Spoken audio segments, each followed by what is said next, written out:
Hi, welcome to Finding the Word. I am Melanie Brown, and there was a word that continued to pop up repeatedly over the past week. Couldn't get away from the word. It's still going with others who are down now, and that word is weak/weakness. This is due to the flu, due to how we're feeling. I might go to one or two people, how you doing today? Are you better? How's your head and things? And they would say, well, a little bit, but I feel weak.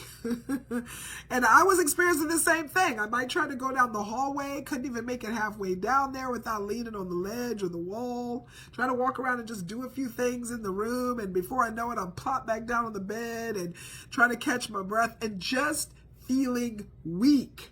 That was really the word. And so it kind of got highlighted at a point, and I was like, I got to go to the word and see what the Holy Spirit is saying about weakness and what we can learn today. It took me to a couple of passages, and the first one is in 2 Corinthians. And in 2 Corinthians chapter 12, verses 9 and 10, I'm going to read from 6. This is Paul talking about the thorn in the flesh. If I wanted to boast, I would be no fool in doing so, because I would be telling the truth, but I won't do it because I don't want anyone to give me credit beyond what they can see in my life or hear in my message, even though I have received such wonderful revelations from God. So to keep me from becoming proud, I was given a thorn in my flesh, a messenger from Satan to torment me and keep me from becoming proud. 3 different times I begged the Lord to take it away, and each time he said, my grace is all you need. My power works best in weakness. So now I'm glad to boast about my weaknesses so that the power of Christ can work through me. That's why I take pleasure in my weaknesses and in the insults, hardships, persecutions, and troubles that I suffer for Christ. For when I am weak, then I am strong. Let's go back up, because he was not wanting to boast about things. He didn't want to become proud. And we know that pride comes before destruction and a haughty spirit before a fall. So he didn't want to be caught up in that. He wanted to remain humble. And he felt like this thorn in his flesh, this messenger from Satan was there to torment him, but it was to keep him from becoming proud. I admit that I've often wondered, what in the world was he dealing with? What is a messenger from Satan tormenting you with? But that's not the important part. I can identify with the fact that 3 different times he did beg the Lord to take it away. That part I can understand. We all know that there's things that we can have coming against us that we feel tormented by, and we are like, Lord, please just take this away. I just need this to be different than it is. Can you please just make this different and better for me? Why am I dealing with the same thing? That part I can see and understand. But every time Christ said, my grace is all you need. My power works best for you in weakness. And he went on and said, you know what? Well, then I'm excited about it. He said, I'm glad to boast about my weaknesses now.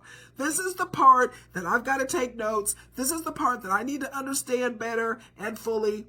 I was not doing well in this part. I was not graduating out of this portion. The begging for things to be gone.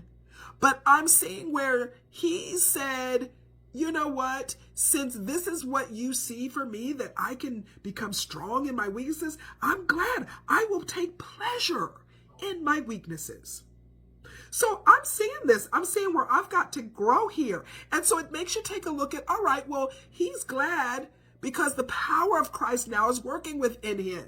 So he's excited. He's now become strong. So I'm looking at the word power. This is dunamis. And so the power that he said Christ is working with him through is an inherent power. It's strength and ability. Power residing in a thing by virtue of its nature. This is power for performing miracles. It is moral power and excellence of soul. It is the power and influence which belong to riches and wealth. Power and resources arising from numbers, and also power consisting in or resting upon armies, forces, and hosts. So he was experiencing miracles and things. He was experiencing great power, to obtain riches and wealth and influence. So he was like, this is good. I mean, I've got all of this going through me now, through the power of Christ working within me. I'm excited about my weaknesses. So we need to take a hint here. We're not doing it correctly. We're so busy concerned about the things that we're uncomfortable with. We're concerned so much about being weak. And quite honestly, it's made to seem that way. There's a lot of bragging that goes on about how powerful people feel. We glory in how strong we are. Oh, she's so strong. Oh, they're so brave. Well, through Christ, in and of ourselves, we do not have and hold the power to get through these things that come against us. We need the Lord. But with the Lord's power comes a host of wonderful things that we can utilize, so many strengths. And this is why he was taking pleasure. This is why he was excited. So we have to stop and pause here. I know I have to take a pause here and realize that in order to be able to take pleasure in our weakness, in order for us to be able to glory in those things, then the power of Christ needs to be at work within us. That is what we are missing. Now, moving on to the next one is Isaiah chapter 40. And it is verse 29 where we have weak, and also 30. And we're going to read from verse 28 through 31. Have you never heard? Have you never understood? The Lord is the everlasting God, the creator of all the earth. He never grows weak or weary. No one can measure the depths of his understanding. He gives power to the weak and strength to the powerless. Even youths will become weak and tired, and young men will fall in exhaustion. But those who trust in the Lord will find new strength. They will soar high on wings like eagles. They will run and not grow weary, and they will walk and not faint. So we have a connection here between these two weaknesses. I see the same thing. He gives power to the weak and strength to the powerless. Isn't that what Paul was just saying? That he was weak? That he was saying, well, my grace is sufficient. It's made perfect in your weakness. And the power here and the might, these are from wealth as well. So there's another connection. One of the definitions for the might that we're receiving here is vigor. It is wealth and physical strength. And then weariness and weakness is fatigue and feeling faint, growing weary. So those same things that he's experiencing, this is what Isaiah was talking about. And then we see Paul walking that out. And he is experiencing the miracles and the power of God in his weakness. And this is the promise that God gave, that he will give power to the weak and strength to the powerless. So the question just is, how do we get to experience all of this? I was saying that we need to correct ourselves. We need to see that when we are just simply fatigued and weary, when we're complaining, begging God to take things away, he's not. We're struggling with it. We're upset. We're weeping and just carrying on. We're only experiencing the weariness. When I was going through the flu, was kind of all I had was I was just experiencing weakness and weariness. That's all I had. I was laying up there just kind of waiting on things to pass on. I was proactive, in terms of taking some stuff. I was drinking some soups and things and vitamin C and all the things I could do to fortify, but just kind of waiting on things to pass on.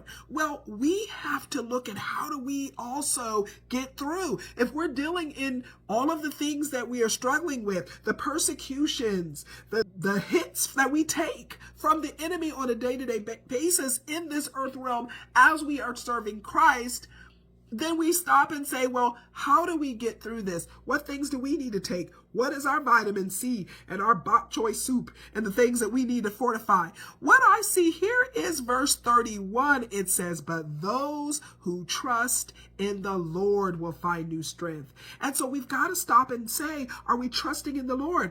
Are we trusting in what he is saying in his word, which is that his strength is made perfect in our weakness, and that he is giving strength to the powerless, that we can glory in that, and that all of these miracles and things are ours. We have to trust in the Lord, and that is where our strength is found. And it says that not only will we find that strength, we'll soar. We will soar high on wings like eagles. We will run and not grow weary. We will walk and not faint. And so the command here and the takeaway here is, if we are struggling in our weariness and weakness, which we definitely do from time to time. I know that that's where I have been finding myself.